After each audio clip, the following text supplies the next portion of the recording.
चलो जावास्क्रिप्ट कॉलबैक्स को एक्सप्लोर करते हैं। कॉलबैक्स जावास्क्रिप्ट में एक बेसिक कॉन्सेप्ट है, स्पेशली जब असिंक्रोनस ऑपरेशन से डील कर रहे होते हैं। कॉलबैक बेसिकली एक फंक्शन होता है जो दूसरे फंक्शन को आर्ग्यूमेंट की तरह पास किया जाता है। इससे कोड एक स्पेसिफिक टास्क कंप्लीट होने के बाद एग्जीक्यूट होता है।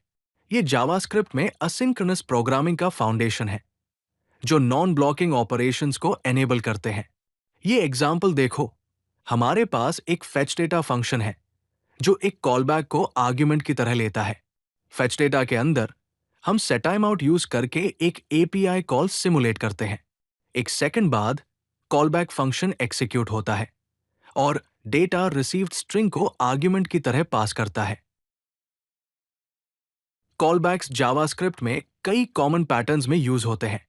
ये अक्सर इवेंट हैंडलिंग में यूज होते हैं, जहां कॉलबैक्स यूजर इंटरैक्शंस जैसे क्लिक्स, की प्रेसेस और फॉर्म सबमिशंस पर रिस्पॉन्ड करते हैं।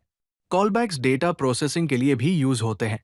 फॉर एग्जाम्पल, अरे मेथड्स जैसे मैप, फिल्टर और रिड्यूस कॉलबैक्स यूज करते हैं। टाइमर्स जैसे सेट टाइम आउट और सेट इंटरवल कॉलबैक्स के लिए दूसरे यूज केसेस हैं। फाइनली, ये असिंक्रोनस एचटीटीपी रिक्वेस्ट्स को हैंडल करने के लिए एजैक्स कॉल्स में जरूरी है। चलो इवेंट हैंडलिंग को देखते हैं। हम डॉक्यूमेंट से एक बटन एलिमेंट सिलेक्ट करते हैं, फिर हम एक इवेंट लिसनर ऐड करते हैं। इवेंट लिसनर का सेकंड आर्ग्यूमेंट एक कॉलबैक फंक्शन होता है, जो जब भी बटन क्लिक होता है तब एग्जीक्यूट होता है। जब हम नंबर्स के अरे पर मैप करते हैं, तो हर नंबर कॉलबैक फंक्शन यूज करके 2 से मल्टीप्लाई होता है। टाइमर के केस में कॉलबैक फंक्शन 1 सेकंड के डिले के बाद एग्जीक्यूट होगा। कॉलबैक हेल, जिसको पिरामिड ऑफ डूम भी कहते हैं, तब होता है जब मल्टीपल असिंक्रोनस ऑपरेशंस को एक साथ चेन करना होता है। इससे डीपली नेस्टेड कॉलबैक्स होते हैं, जिससे कोड पढ़ना मुश्किल, डीबग करना मुश्किल और मेंटेन करना कॉम्प्लेक्स हो जाता है। एक टिपिकल सिनारियो कंसिडर करो, जहां हमें पहले यूजर डेटा चाहिए, फिर यूजर आईडी के बेसिस पर ऑर्डर्स, फिर ऑर्डर डिटेल्स और फाइनली ऑर्डर प्रोसेस करना है। प्रॉब्लम नेस्टेड स्ट्रक्चर में है। कॉलबैक का हर लेवल प्रीवियस वाले पर डिपेंड करता है, जिससे फॉलो करना मुश्किल हो जाता है। एरर्स को ट्रेस करना और इस तरह के कोड को मॉडिफाई करना मुश्किल हो जाता है। ये एक प्रॉब्लम है जिसको सॉल्व करने की जरूरत है। कॉलबैक हेल को सॉल्व करने के लिए हम मॉड्यूलर फंक्शंस और नेम्ड कॉलबैक्स यूज करते हैं। पहला स्टेप है कॉम्प्लेक्स ऑपरेशंस को छोटे नेम्ड फंक्शंस में ब्रेक करना, जिनकी सिंगल रिस्पॉन्सिबिलिटी हो। इससे ऑपरेशंस के सीक्वेंस के साथ क्लियर फ्लो मिलता है, जहां हर स्टेप सिर्फ एक स्पेसिफिक टास्क हैंडल करता है। लॉजिक को ब्रेक करके हम centralised error management system use कर पाते हैं, जिससे एरर हैंडलिंग बहुत सिंपल हो जाती है। इस एग्जाम्पल में हमारे पास फंक्शंस हैं जो एरर्स हैंडल करते हैं, ऑर्डर डिटेल्स प्रोसेस करते हैं, यूजर ऑर्डर्स फेच करते हैं और ऑर्डर डिटेल्स गेट करते हैं। ये फंक्शंस अब देन और कैच मेथड्स यूज करते हैं। Main execution flow user data gate करने से स्टार्ट होता है, फिर ये यूजर ऑर्डर्स फेच करता है और हम कोई भी एरर हैंडल करते हैं जो आ सकते हैं। ये पैटर्न कोड को क्लीन और मेंटेनेबल रखता है। कॉलबैक्स के साथ काम करते वक्त प्रॉपर एरर हैंडलिंग इंप्लीमेंट करना जरूरी है।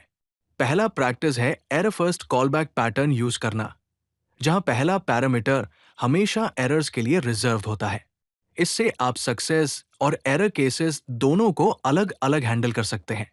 ये बेस्ट है कि आप अपने कॉलबैक्स में हमेशा एरर्स चेक करें। स्पेसिफिक सिनारियोज के लिए कस्टम एरर ऑब्जेक्ट्स यूज करें और ये इंश्योर करें कि आप एरर्स प्रोपेगेट करें, जिसका मतलब है एरर्स को अपर लेवल एरर हैंडलर्स को पास करना।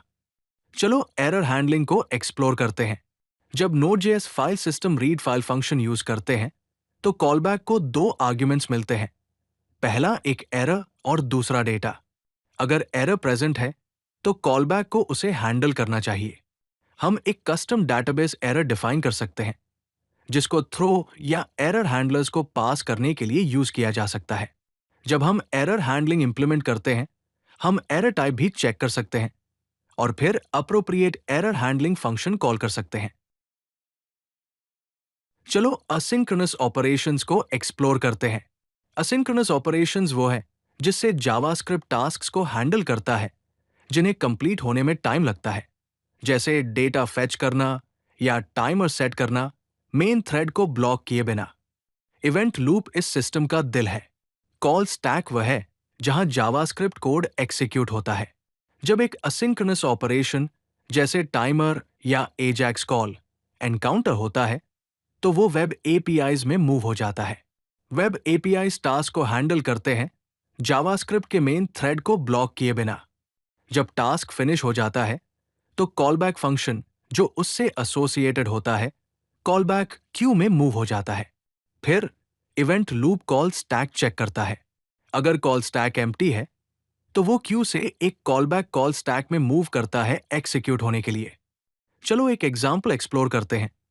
पहले हम स्टार्ट लॉग करके स्टार्ट करते हैं। एक set time out web APIs में जाता है। हमारे पास एक फेच कॉल भी है जो वेब एपीआईज में जाता है। एक और set time out web APIs में जाता है। और finally last statement end log करना है। आउटपुट ऑर्डर होगा start, end, timer two finished, data और फिर टाइमर 1 फिनिश्ड। चलो एडवांस्ड असिंक्रोनस पैटर्न्स को एक्सप्लोर करते हैं। जब हमारे पास मल्टीपल टास्क्स होते हैं जो एक दूसरे पर डिपेंड नहीं करते हैं तो हम पैरेलल एग्जीक्यूशन यूज कर सकते हैं, जिसका मतलब है कि हम उन्हें साइमल्टेनियसली एग्जीक्यूट करते हैं परफॉर्मेंस इंप्रूव करने के लिए। इन्फिनिट वेट्स को प्रिवेंट करने के लिए टाइम आउट लॉजिक ऐड करना बेस्ट है। स्ट्रक्चर्ड वे में मल्टीपल असिंक ऑपरेशन से रिजल्ट्स एग्रीगेट करना और सिस्टम रिसोर्सेज मैनेज करते हुए पैरेलल ऑपरेशंस को ऑप्टिमाइज करना भी अच्छा है। चलो पैरेलल एग्जीक्यूशन को एग्जामिन करते हैं। यहां हमारे पास एक फंक्शन है जो टास्क्स की लिस्ट और एक कॉलबैक लेता है।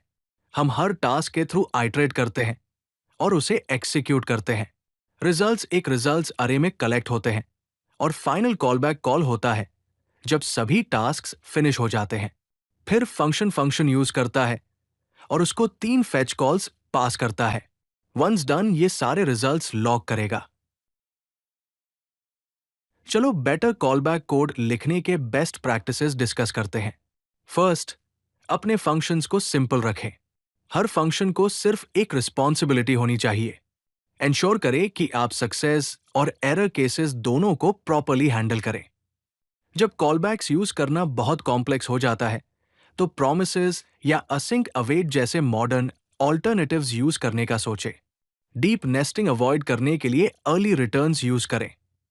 फॉर एग्जाम्पल, यहां हम एक फंक्शन डिफाइन करते हैं जो एक यूजर आईडी और एक कॉलबैक एक्सेप्ट करता है। हम यूजर आईडी वैलिडेट करके स्टार्ट करते हैं। अगर ये इनवैलिड है तो फंक्शन अर्ली रिटर्न करता है, एरर पास करता है। ये डीप नेस्टिंग अवॉइड करता है। अगर यूजर आईडी वैलिड है तो हम डेटाबेस से डेटा फेच करने के लिए एक फंक्शन कॉल करते हैं। अगर फेच के ड्यूरिंग कोई एरर है तो हम अर्ली रिटर्न करते हैं, वरना हम डेटा को स्मॉल स्टेप्स में प्रोसेस करते हैं और एंड में कॉलबैक फंक्शन कॉल करते हैं। ये नोट करना इंपॉर्टेंट है कि हम असिंक अवेट भी यूज कर सकते हैं, जो कोड को पढ़ने और फॉलो करने में आसान बनाता है। अगर आपको ये वीडियो पसंद आई तो लाइक बटन जरूर दबाएं और चैनल को सब्सक्राइब करना न भूलें। ऐसे ही और यूजफुल कंटेंट के लिए codelucky.com पर जरूर विजिट करें।